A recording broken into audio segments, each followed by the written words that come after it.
ছিলেন সাইয়েদনা বেলাল রাদিয়াল্লাহু তাআলা আনহু। নিজের লজ্জাস্থান ঢাকার কাপড়টা ছাড়া তার কাছে দ্বিতীয় কোনো কাপড় ছিল না।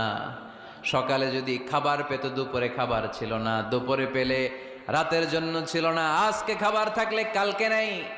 মদিনার সবচাইতে গরিব সাহাবী বেলাল রাদিয়াল্লাহু তাআলা আনহু, লজ্জাস্থান ঢাকার জন্য শুধু একটা জামা ছিল, গায়ে দেওয়ার মতো কোনো জামা নাই। এই সাহাবীর মতো গরিব কোন সাহাবী মদিনার জমিনে নাই। এই বেলাল রাদিয়াল্লাহু তাআলা আনহুকে বিশ্বনবী ডেকে বললেন, ইয়া বেলাল আনফিক ইয়া বেলাল লা তাখশা মিন যিল আরশি ইকলালা। ও বেলাল, আল্লাহর রাস্তায় দান করো, কারণ আমার আল্লাহর ধনভাণ্ডারের কমতি নাই। সাইয়েদনা বেলাল রাদিয়াল্লাহু তাআলা আনহু সবচেয়ে গরিব। শুনতেছেন? বুঝতেছেন? সবচেয়ে গরিব। ডাউন পার্টটা ঢাকার মতো একটা গার্মেন্ট ছিল, একটা কাপড়, এটা পেঁচায় আসতো, নামাজ পড়তো। গায়ে রাখার মতো কোনো জামা নাই, আর খাবার দাবার টাকা পয়সা বলতে নাই। ওই সাহাবীরে বিষ্ণু ইসা ইসলাম বললেন, আনফিক বেলাল, বেলাল তুমিও দান করো, তুমিও দাও, দানের হাতকে প্রশস্ত করে দাও। আনফিক ইবনা আদম উনফিক আলাইক, হে বানি আদম দাও, দিলে আমি তোমারে দেব। কেজির এটা হুজুরে দিয়ে দিলাম, এরপরে কেউ আমার 20 কেজি দিলে ওইটা ধরবো, ওইটা আবার আরেকজনরে দিব, এরপরে আরেকজন 30 কেজি দিলে ওইটারে ধরবো। কথা বলেন, কথা বলেন, কথা বলেন। এজন্য আল্লাহ বললেন, ইনফিকুনা ফিস সাররাই ওয়াদ দাররা। আমার মুত্তাকি বান্দারা প্রথম গুণ, তারা সুখে দুঃখে সব সময় দান করে, দানের ধারাবাহিকতা সব সময় অব্যাহত রাখে। যারা সুখে দুঃখে সচ্ছল অসচ্ছল সব অবস্থায় দান করে, তাদের নাম হলো মুত্তাকি। মুত্তাকিদের প্রথম বৈশিষ্ট্য দান করে। আপনারা দান করেন তো? কিশোরগঞ্জের ভাইয়েরা সবাই করেন?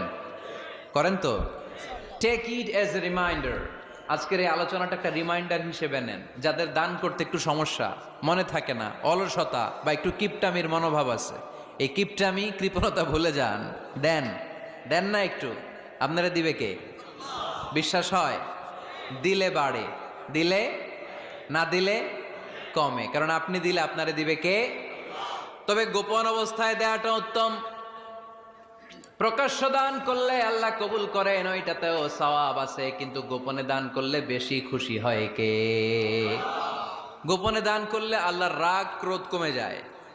আপনার কোনো পাপের কারণে আল্লাহ যদি আপনার উপর রেগে থাকে, আপনি গোপনে কিছু দান করে দেন, ওই রাগটা মুহূর্তেই ঠান্ডা হয়ে যাবে। 7 শ্রেণীর ব্যক্তিকে আল্লাহ তাআলা আরশের নিচে ছায়া দিবে কিয়ামতের দিন, যেদিন আকাশের সূর্যটা মাথার কাছে চলে আসবে, জমিনটা তামার জমিন হয়ে যাবে, তৃষ্ণায় মানুষের জিহ্বা বের হয়ে কুকুরের মতো নাভির সামনে ঝুলতে থাকবে। সূর্যের প্রচন্ড কিরণ আর তাপে মাথার মগজগুলো গলে গলে নাকের ছিদ্র আর কানের ছিদ্র দিয়ে ভাতের মাড়ের মতো টপ টপ করে বেয়ে বেয়ে পড়বে। আল্লাহর আরশের ছায়া ছাড়া সেদিন আর কোনো ছায়া থাকবে না। বিষ্ণু বললেন, 7 শ্রেণীর ব্যক্তিকে আল্লাহ তাআলা সেদিন আরশের নিচে ছায়া দিবে। তার মধ্যে থেকে 1 শ্রেণীর ব্যক্তি, কিশোরগঞ্জের ভাইয়েরা খেয়াল করে শুনেন, তার মধ্যে 1 শ্রেণীর ব্যক্তি হচ্ছে রজুলুন তাসাদ্দাকা বিসাদাকা ফাআখফাহা। 1 শ্রেণীর ব্যক্তি হচ্ছে ওই ব্যক্তি যে গোপনে আল্লাহর জন্য দান করে। হাত্তা লা তা'লামু শিমালুহু মা তুনফিকু ইয়ামিনু। এমন গোপনে এসে আল্লাহর রাস্তায় দান করে দেয়, তার ডান হাত কি দান করেছে বাম হাত টের পায় না। ডান হাত কি দিল, বাম হাত দেখে নাই। অন্য মানুষ জানা তো দূরের কথা, এই গোপন দান আমার আল্লাহর কাছে খুব প্রিয়।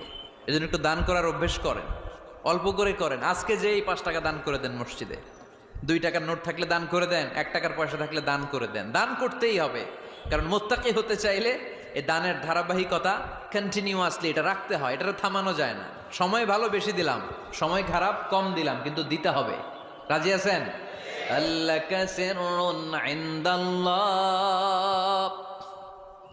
বাইনাকা আনতা ওয়া বাইনাল্লাহ, আল্লাকা সাদাকাতুন তাখফা লা ইয়ালামুহা ইল্লাল্লাহ, আল্লাকা সিররুন ইনদাল্লাহ বাইনাকা আনতা ওয়া বাইনাল্লাহ, আল্লাকা সাদাকাতুন তাখফা লা ইয়ালামুহা ইল্লাল্লাহ। সুবহানাল্লাহ পড়ো। হাল্লাকা সিররুন ইনদাল্লাহ, তোমার আর हम असहाब के खादिम उनके नौकर हैं, अहले बैत नबी के दर के नौकर हैं। हम असहाब के खादिम उनके नौकर हैं, अहले बैत नबी के दर के नौकर हैं। हम सिद्दीक उमर वाले, हम उस्मान हैदर वाले, हम सिद्दीक उमर वाले, हम उस्मान हैदर वाले। कभी न झुकते हैं, कभी न बिकते हैं, कभी न झुकते हैं, कभी न बिकते